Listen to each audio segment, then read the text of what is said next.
तो मैथ्स में क्या किए थे लास्ट क्लास? एप्लीकेशन कर रहे थे ना, एप्लीकेशन ऑफ इंटीग्रेशन। और एप्लीकेशन ऑफ इंटीग्रेशन में हमने क्या अभी तक क्या सीखा हुआ है?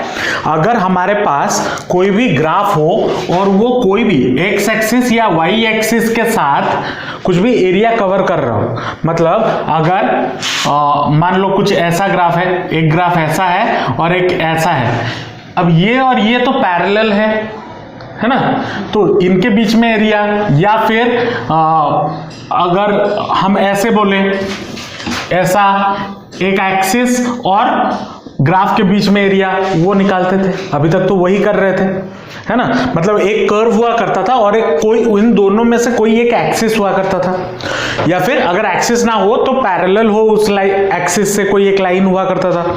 तब तो बहुत इजी था, तब हम आराम से कर लिए। अब अगर कोई दो कर्व हमें मिल जाए, या फिर एक कर्व मिले और एक लाइन ऐसा मिले जो इस दो एक्सिस से पैरेलल ना हो, तब हम कैसे सॉल्व करेंगे क्वेश्चन को? तो इस टाइप के क्वेश्चंस भी आपके एग्जाम्स में पूछे जाते हैं। तो आज की क्लास में हम वही सीखेंगे, ठीक है। एक कर्व होगा और एक लाइन होगा, या फिर कोई दूसरा कर्व होगा, या हो सकता है दो कर्व हो, या फिर ऐसा हो सकता है एक कर्व हो और एक ऐसा लाइन हो जो एक्स एक्सिस और वाई एक्सिस से पैरेलल ना हो। तब क्वेश्चन को कैसे सॉल्व किया जाएगा वो देखेंगे, ठीक है।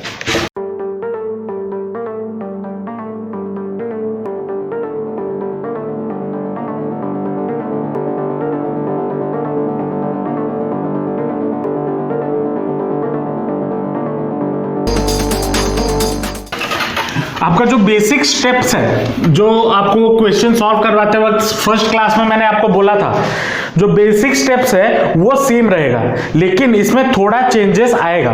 क्या चेंजेस आएगा अभी मैं बता रहा हूं। जैसे आपको क्वेश्चन गिवन है, मान लो अगर आपको क्वेश्चन गिवन हो, find the area of the region bounded between 4y = 3x² and a straight line 3x - 2y + 12 = 0। अब इसका जो स्केच हो, पहला स्टेप हमारा क्या था क्वेश्चन सॉल्व करने का, कि रफ स्केच बनाना है। तो पहला ये जो इक्वेशन है 4y - 3x², ये कौन सा इक्वेशन है, किस टाइप का इक्वेशन है? अगर मैं 3 को इस तरफ ले आऊं तो x² will be equal to 4/3y होगा या नहीं होगा?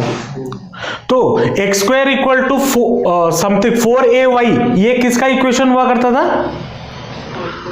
अपवर्ड पैराबोला का।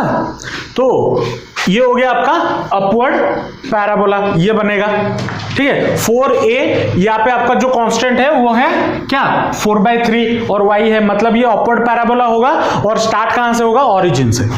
तो मतलब ग्राफ कैसा होगा? ये हो गया y एक्सिस, ये हो गया x एक्सिस। तो ये आपका ग्राफ बन गया। थोड़ा ये बन गया, ठीक है। उसके बाद बोला है and a straight line 3x - 2y = 12 = 0, ये बोला है। अब स्ट्रेट लाइन कैसा भी हो सकता है, मतलब इधर ऐसे कट कर सकता है, ऐसे कर सकता है, ऐसे कर सकता है, ऐसे कर सकता है या नहीं कर सकता? कर सकता है। मतलब इसको समझते हैं पहले।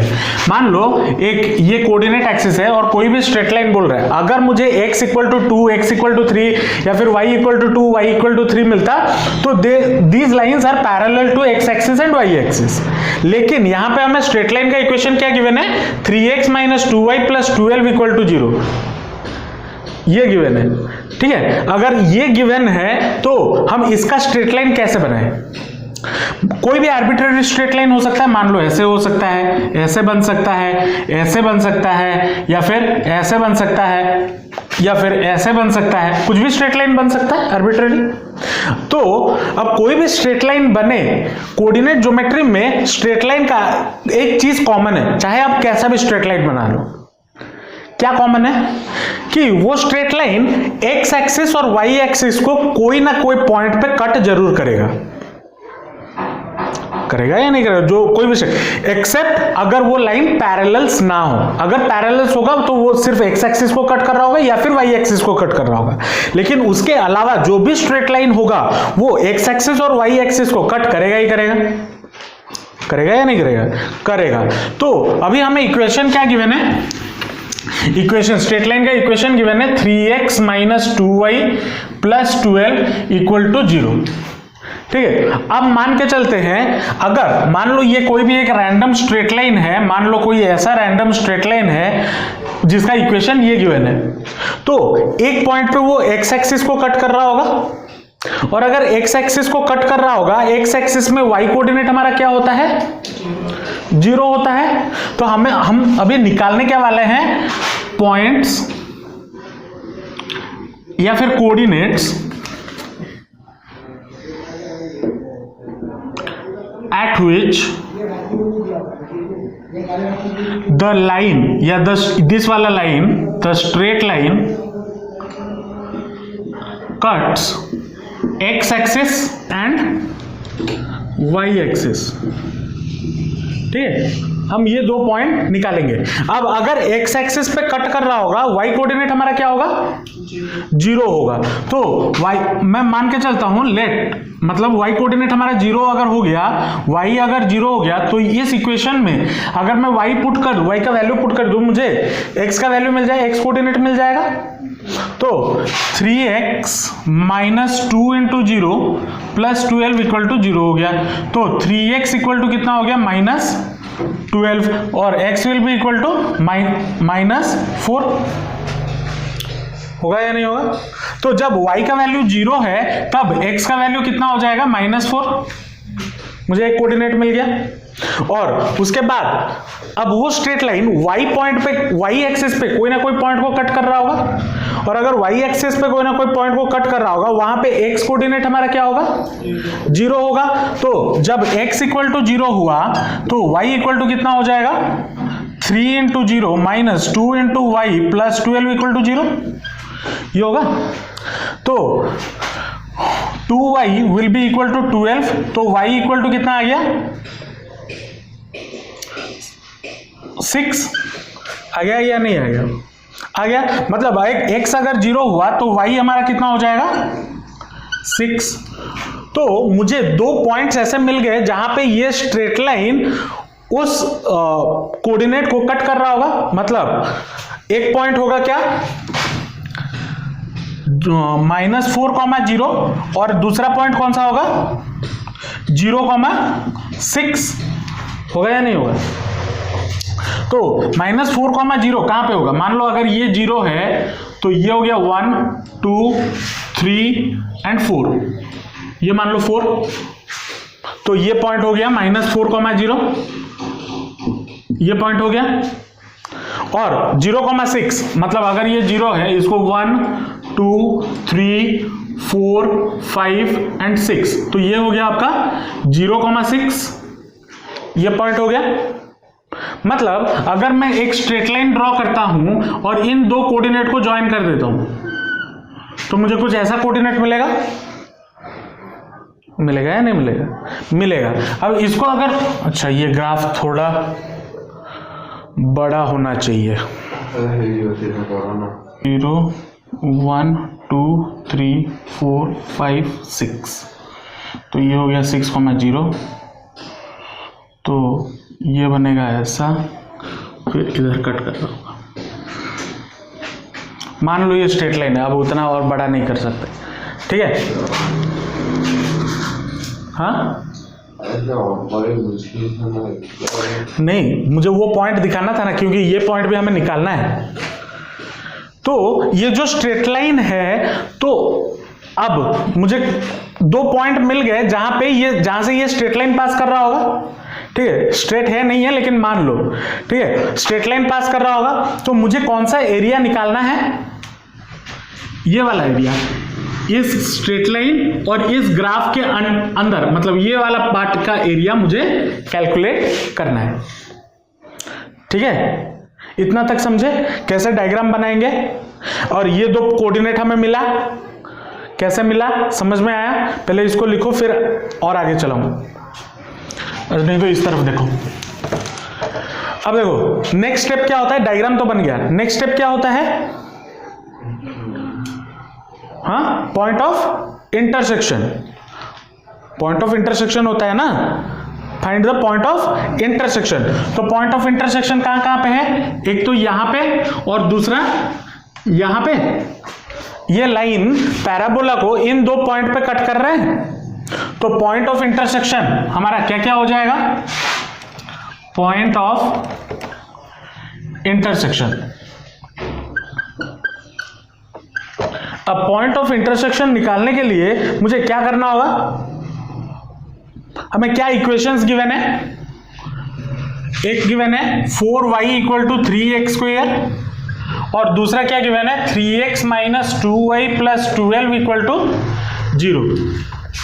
ठीक है, अब अगर ये दोनों पॉइंट, दोनों कर्व्स या एक स्ट्रेट लाइन और कर्व दोनों इंटरसेक्ट कर रहे हैं, मतलब कोई इस पॉइंट पे इसका इक्वेशन, मतलब इस स्ट्रेट लाइन का इक्वेशन और ये पैराबोला का इक्वेशन सेटिस्फाई करना चाहिए या नहीं करना चाहिए, और वैसे ही इस पॉइंट पे भी सेटिस्फाई करना चाहिए। तो मुझे ये दो पॉइंट्स निकालने हैं, तो कैसे निकालूंगा, बचपन से हम ये पढ़ते हुए आ रहे हैं, 11th क्लास का ट्रिगोनोमेट्री, कोऑर्डिनेट ज्योमेट्री। क्या करना है मुझे, मैं अगर इसमें से 2y का वैल्यू निकालूं तो क्या होगा, 3x + 12 will be equal to 2y, कितना हो जाएगा, होगा। अब इस इक्वेशन को मैं क्या लिख सकता हूं, 2 × 2y = 3x³ लिख सकता हूं। अब 2y के जगह पे मैं ये वाला इक्वेशन, ये वाला वैल्यू डाल सकता हूं या नहीं डाल सकता हूं, तो 2 × 3x + 12 = 3x², ये बनेगा 3x³ x²। तो ये कितना बन जाएगा, 6x + 24 = 3x², ये बनेगा या नहीं बनेगा। अब इन दोनों को अगर उस तरफ ले लें तो 3x² - 6x - 24 will be equal to 0। अगर मैं इन सबसे 3 कॉमन ले लूं तो मुझे क्या मिलेगा, x² - 2x - 8 = 0। अब इसको अगर हम मिडिल टर्म स्प्लिट करते हैं तो मुझे क्या मिलेगा,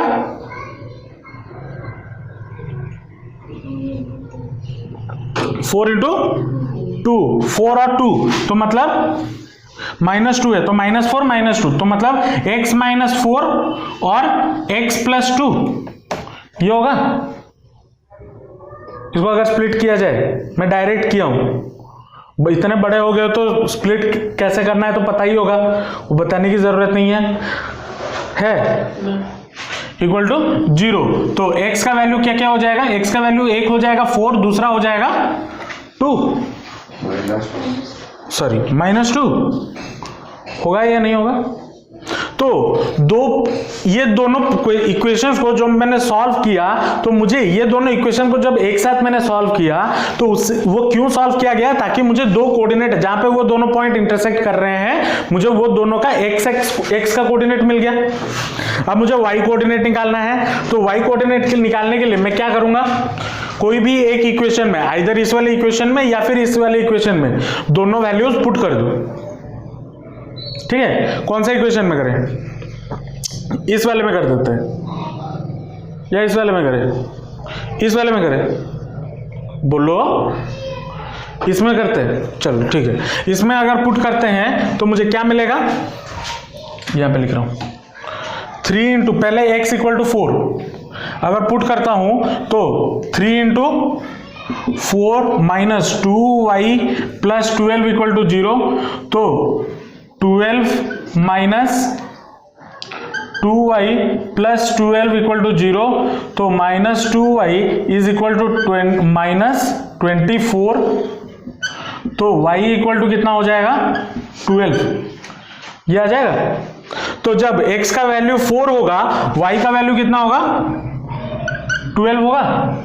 अब x का वैल्यू अगर -2 हो, x इक्वल टू -2 अगर हम लें तो कितना हो जाएगा 3 into -2 -2y plus 12 equal to 0, तो -6 -2y प्लस 12 इक्वल टू 0, तो ये हो जाएगा -2y प्लस 6 इक्वल टू 0, तो 2y equal to 6, y equal to 3 मिलेगा। तो जब -2 होगा तो क्या होगा, y का वैल्यू 3 होगा। तो पॉइंट ऑफ इंटरसेक्शन मुझे क्या क्या मिल गया, जब x का वैल्यू 4 होगा तो y का वैल्यू 12 होगा। मतलब ये वाला जो कोऑर्डिनेट है ये मुझे क्या मिल जाएगा 4,12। अब तुम पूछोगे सर उसको 4,12 क्यों लिए, इसको 4,12 क्यों नहीं लिए। इस तरफ नेगेटिव साइन होता है तो नेगेटिव तो निकल नहीं रहे, इतना कॉमन सेंस तो लगा ही सकते हो। तो और दूसरा -2,3 है तो कौन सा होगा, ये वाला कोऑर्डिनेट होगा -2,3। पॉइंट ऑफ इंटरसेक्शन मिल गए या नहीं मिल गए। नेक्स्ट स्टेप हमारा क्या होता है,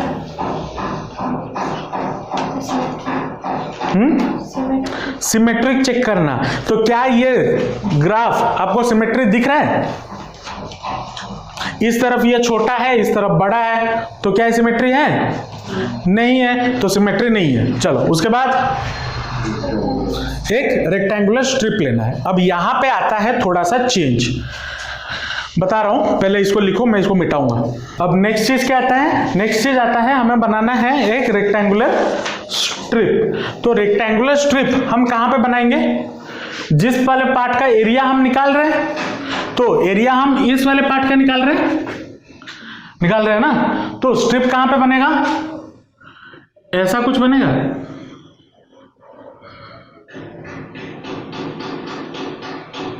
बनेगा या नहीं बनेगा। रेक्टेंगुलर स्ट्रिप बना। मान लो ये इस स्ट्रेट लाइन को कट कर रहा है at the point P x1, y1 और इस पैराबोला को एक पॉइंट पे कट कर रहा है Q x2, y2। ठीक है, पहले क्या हुआ करता था, पहले हमें ये सुविधा मिलती थी कि मैं अगर x एक्सिस पे या y एक्सिस पे इसका बेस ले लेता था तो dx ले लेता था या फिर dy ले लेता था, या फिर जो हाइट होता था वो हम डायरेक्ट यहां से 0 से मेजर करते थे तो y ले लेते थे, हाइट y लेते थे ना, लेंथ ऑफ द, लेकिन यहां पे लेंथ तो y ले नहीं सकते। क्यों y ले नहीं सकते, क्योंकि ये x एक्सिस या y एक्सिस को टच भी नहीं कर रहा। तो इसीलिए हमने यहां पे दो पॉइंट्स लिए, एक है P दूसरा है Q, जो स्ट्रेट लाइन पे P पॉइंट पे कट कर रहा है, मतलब ये ग्राफ ये रेक्टेंगुलर स्ट्रिप कट कर रहा है, टच कर रहा है और पैराबोला पे Q पॉइंट पे टच कर रहा है। ठीक है, तो इसका जो हाइट होगा, हाइट कितना हो जाएगा, हाइट कितना होगा, अरे y1 माइनस y2। अगर ये पॉइंट आपका y1 है, ये पॉइंट आपका y2 है, तो इसका हाइट कितना होगा, y1 माइनस y2 ये होगा, और इसका विड्थ कितना होगा, कौन से एक्सिस पे है, x एक्सिस, तो क्या लेंगे, विड्थ इसका dx लेंगे या नहीं लेंगे। तो यहां पे हम क्या लिखेंगे, let the rectangular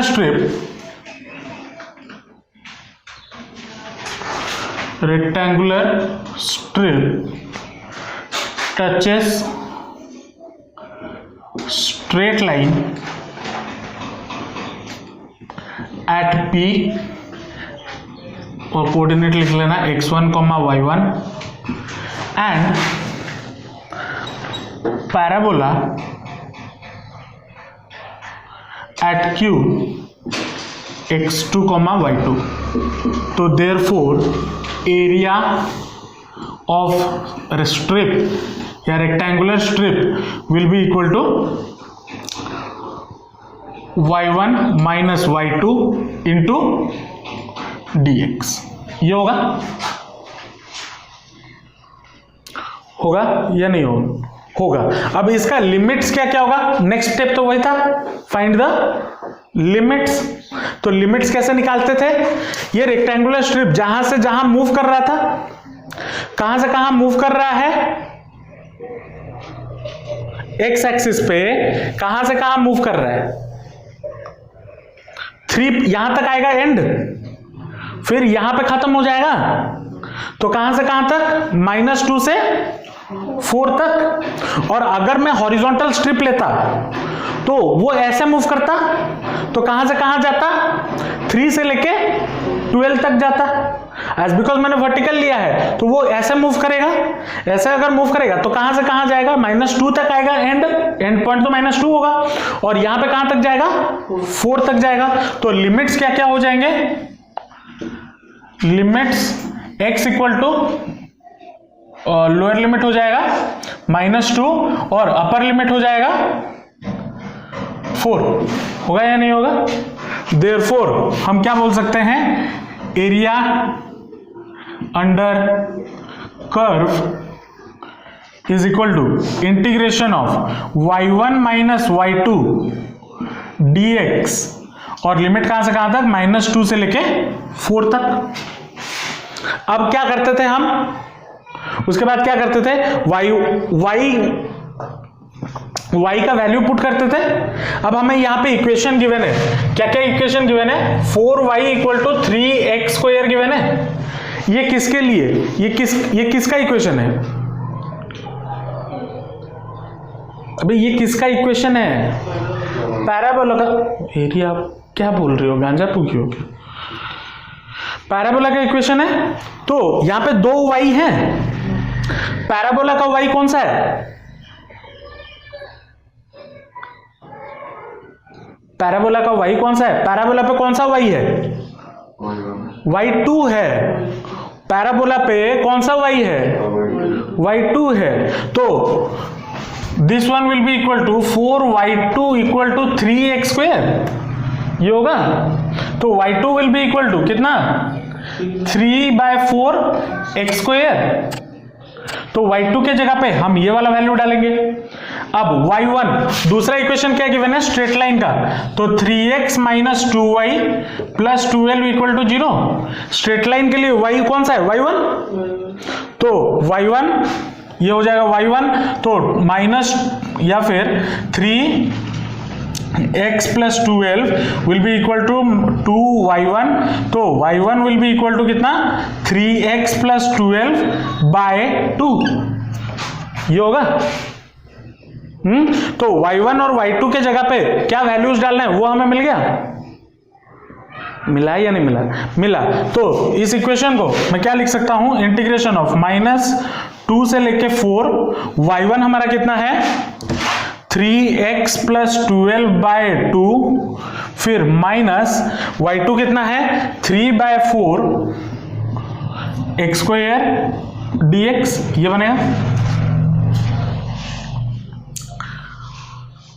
बनेगा या नहीं बनेगा, बनेगा। इसको अगर फर्दर सॉल्व करते हैं तो मुझे कितना मिलेगा, -2 से लेके 4, ये हो गया 4, तो 6x plus 24 minus 3x square dx, ये बनेगा, बनेगा या नहीं बनेगा। 1/4 कांस्टेंट है तो बाहर आ जाएगा, that will be equal to 1/4 बाहर आ गया, 6x का इंटीग्रेशन 6x स्क्वायर बाय 2 होगा, फिर 24 का इंटीग्रेशन प्लस 24x, फिर -3x स्क्वायर का इंटीग्रेशन, माइनस बाहर 3 बाहर, x³ अपॉन 3, और लिमिट कहां से कहां तक, -2 से लेके 4, होगा या नहीं होगा।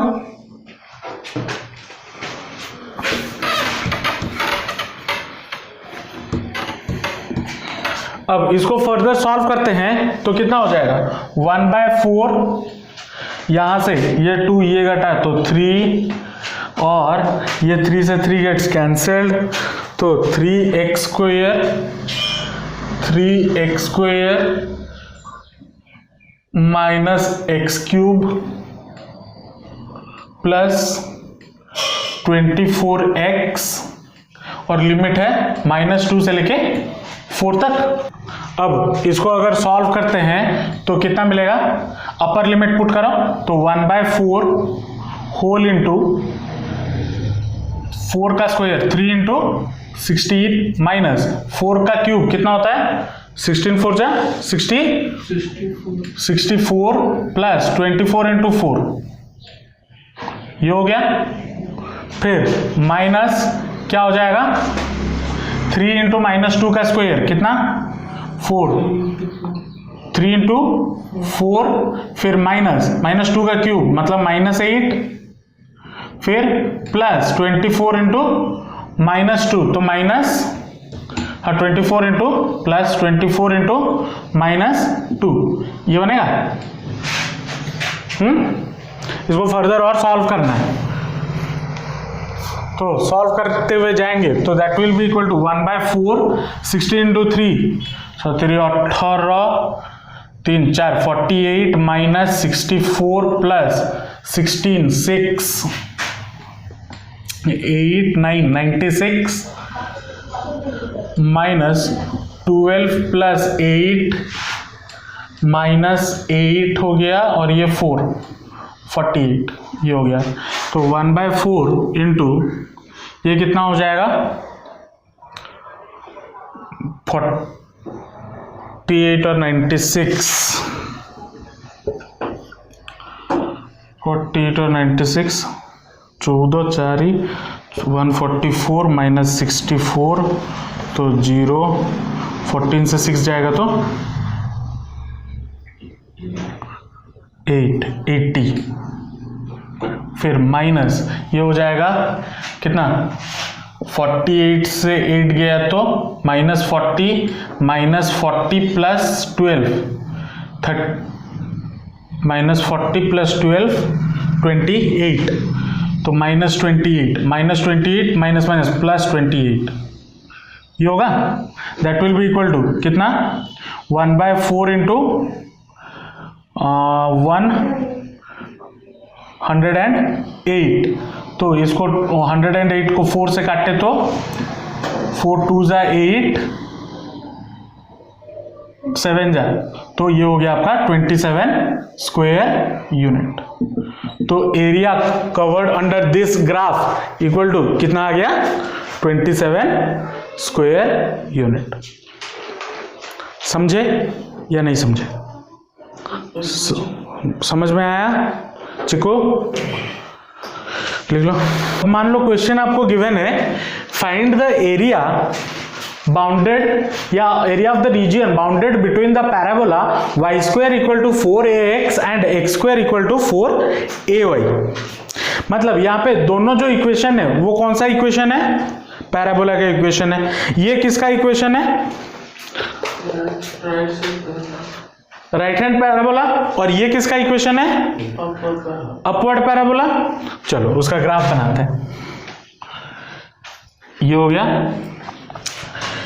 ये वाला ग्राफ बनेगा अपवर्ड पैराबोला का कुछ ऐसा, और इसका इक्वेशन क्या हो जाएगा x square equal to 4ay ये बनेगा, है ना। और दूसरा क्या है Y square equal to 4ax मतलब right handed parabola, right handed parabola ना। तो राइट हैंडेड पैराबोला कैसा होगा?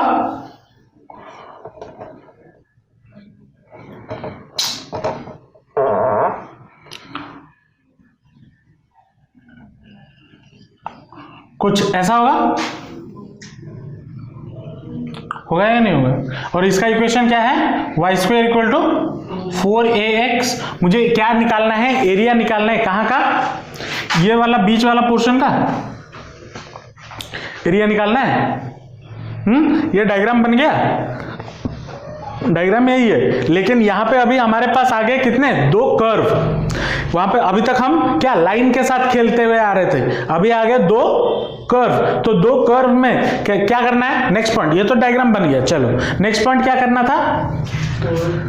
Find the point of intersection. तो पॉइंट ऑफ इंटरसेक्शन कहां पे इंटरसेक्ट कर रहा है? एक तो यहां पे कर रहा है ना, और एक यहां पे कर रहा है कर रहा है। ये वाला कोऑर्डिनेट क्या हो जाएगा 0,0, ये तो हमें मिल गया। और दूसरा मुझे ये वाला एक पॉइंट निकालना है, तो कैसे निकालें? मैंने अभी बोला जो स्ट्रेट लाइन का कॉन्सेप्ट था, स्ट्रेट लाइन और पैराबोला का, वही चीज इधर लगाना है। क्या? दो इक्वेशन गिवन है, x² = 4ay और x² = y² = 4ax। दो इक्वेशन गिवन है, किसी एक में किसी एक का वैल्यू डाल दो। तो y का, अगर इसमें से अगर मैं y का वैल्यू निकालूं, y will be equal to कितना? x² / 4a। तो y के जगह पे ये वैल्यू डाल देते हैं, तो x² / 4a का होल स्क्वायर इक्वल टू कितना बन जाएगा? 4ax। ये बनेगा या नहीं बनेगा? बनेगा। तो कितना हो जाएगा? x⁴ / 16a² equal to 4ax। ये बनेगा।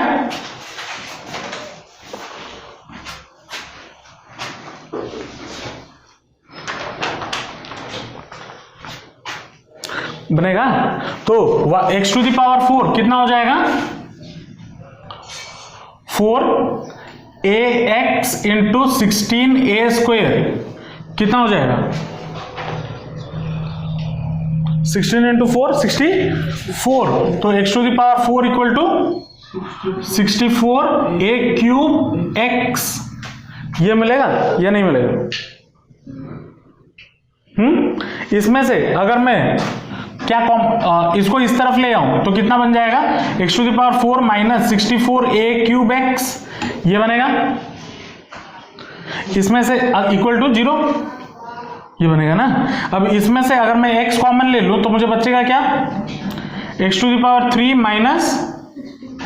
64a³ इक्वल टू 0 ये मिलेगा। तो y का वैल्यू क्या क्या हो सकता है?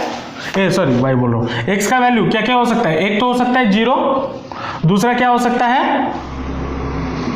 x³ - 64a³ इक्वल टू 0, या फिर x³ इक्वल टू 64a³। तो x will be equal to 4a ये होगा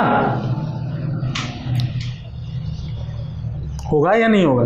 तो x का क्या वैल्यू हो सकता है? 0 हो सकता है या फिर 4a हो सकता है। अब वही सेम चीज हम करेंगे, इसमें पुट कर देंगे।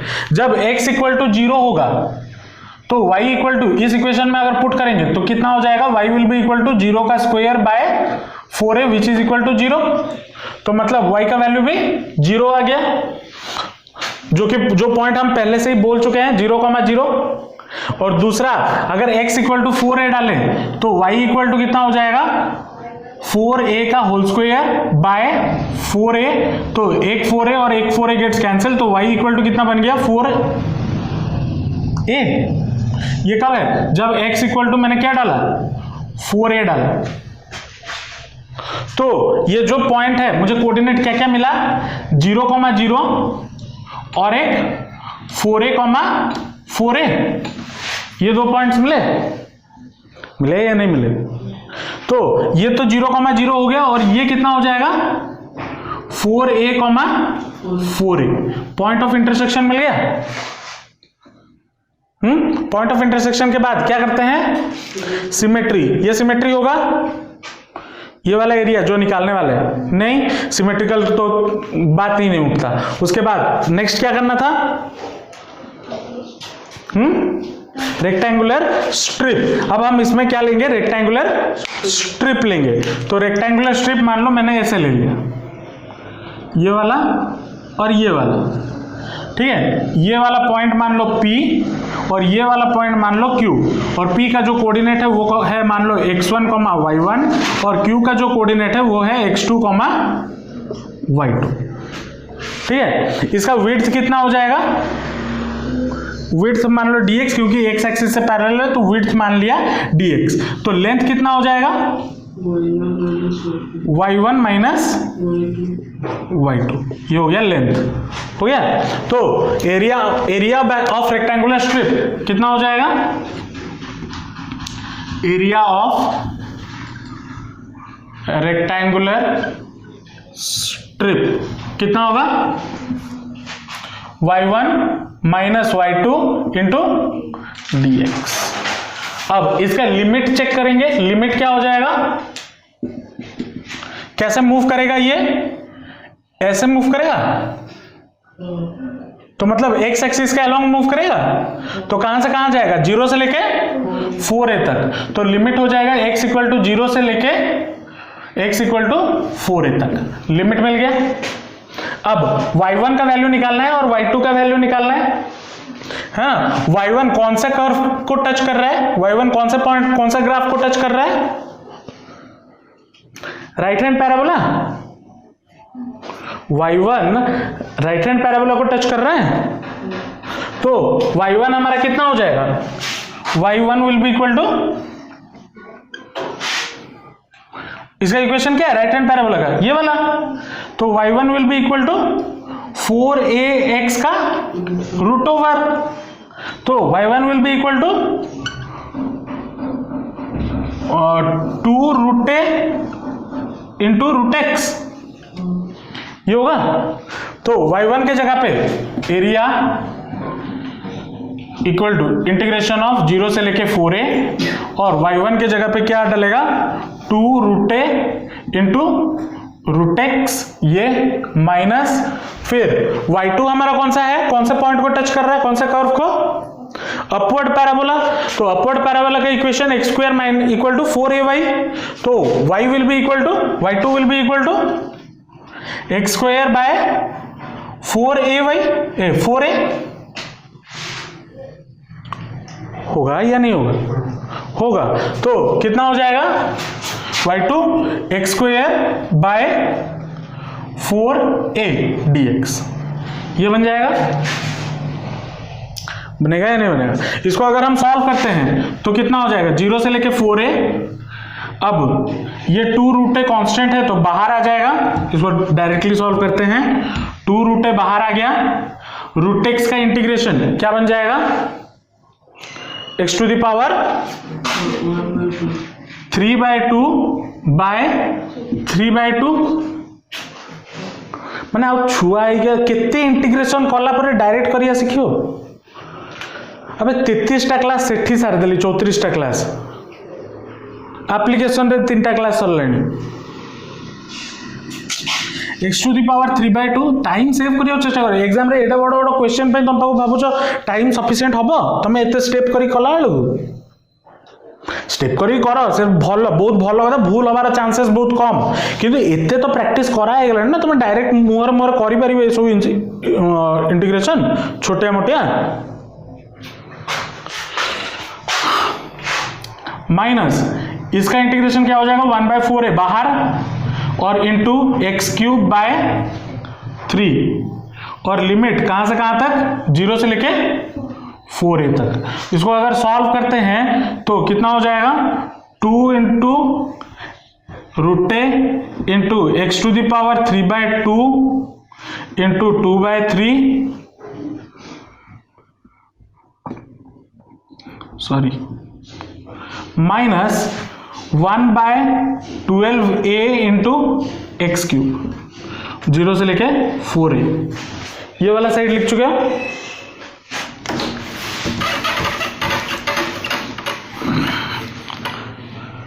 इसको सॉल्व करने पे ये आ जाएगा 4 रूट a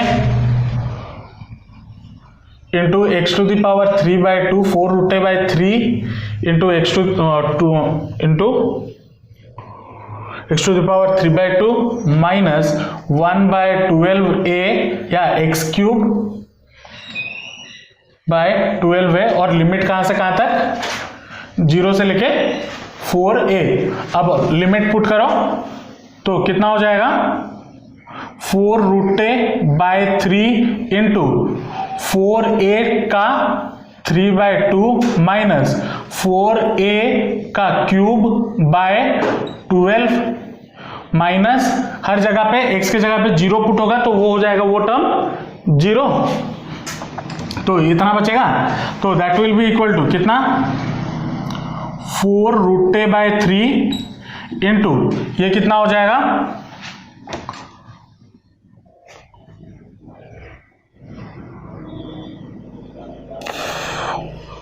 रूट ए को इधर 1/2 लिख दो और ये हो जाएगा 2 का cube into a to the power 3/2। कैसे किया समझ में आया? नहीं समझ में आया, ठीक, छोड़ो। 4/3 4 टू द पावर 3/2 को मैं क्या लिख सकता हूं? 2 का स्क्वायर इंटू 3/2, तो 2 का क्यूब हो जाएगा। तो 2 का क्यूब हो गया, a का रूट ओवर है तो a to the power 1/2 into a to the power 3/2 minus ये कितना बन जाएगा? 4a का क्यूब, मतलब 4 का क्यूब 64 a क्यूब बाय 12, तो that will be equal to 4/3 into 8, 8 3 24 ही, 8 4 जा 32/2 इंटू ये कितना हो जाएगा? 4/2 मतलब a का square minus 64 a cube by 12। इसको अगर फर्दर और सॉल्व करना चाहते हो ये 3 होगा। फर्दर सॉल्व करना चाहते हो मतलब ये शॉर्ट काट के इसको अगर करना चाहते हो तो कर सकते हो। अच्छा एक सेकंड, मैंने यहाँ पे कुछ छोड़ा है क्या? हाँ, फक ए, तो ये और ये गेट्स कैंसिल, तो that will be equal to कितना हो जाएगा? 32/3 a square minus 64 a square by 12। अब तो हो जाएगा, तो ये हो गया 12 LCM, तो इसके साथ होगा 4, तो 32 इंटू 4 कितना है? 8 और ये 128 a square minus 64 a square, that will be equal to कितना? 8 से 4 जाएगा तो 4, 12 से 6 जाएगा तो 64 बाय 12 a स्क्वायर, 12 से काटो तो नहीं कटेगा, हाँ 4 से काटो तो 4 3 जा, और ये हो जाएगा 4 1 जा 4, 4 6 जा 24, तो कितना हो गया आंसर? 16/3 a square unit. ये आपका रिक्वायर्ड आंसर है। ठीक है, तो area bounded under this part equal to कितना मिला? 16/3 a स्क्वायर यूनिट। समझ में आया या नहीं आया? पक्का? इसमें और 2 क्वेश्चन मैं आपको दे रहा हूं जो आपका होमवर्क होगा, और इसी तरीके से जैसे हमने इसमें मेन चेंजेस क्या हुए, जो पहले लास्ट क्लास हम क्वेश्चन किए थे और आज जो क्वेश्चन किए, मेन चेंजेस क्या देखे आप? एक तो लाइन पैरेलल नहीं है तो कहीं ना कहीं पे वो कट कर रहा है, और जो मेनली एरिया में चेंज है, area of strip, rectangular strip हम जो निकाल रहे थे वहां पे y(dx) ले रहे थे और यहाँ पे y2 माइनस y1 या y1 माइनस y2 लेके कर रहे थे, वही करना है और पॉइंट ऑफ इंटरसेक्शन निकालना है। ठीक है, और उसी बेसिस पे 2 क्वेश्चन बोर्ड पे लिख दे रहा हूं, ये करके लाना नेक्स्ट क्लास। ठीक है, ये 2 क्वेश्चन है। ठीक है, 2 क्वेश्चन है, आप इन 2 क्वेश्चन को घर पे प्रैक्टिस करना, अगर नहीं हुआ तो पूछना। ठीक है, नेक्स्ट क्लास हम इसी पे मतलब इसमें और क्या टाइप ऑफ क्वेश्चन हमें मिल सकते हैं, ठीक है, एरिया अंडर द कर्व में और क्या टाइप क्वेश्चन मिल सकता है वो देखेंगे। ठीक है, चलो मिलते हैं नेक्स्ट क्लास, बाय बाय।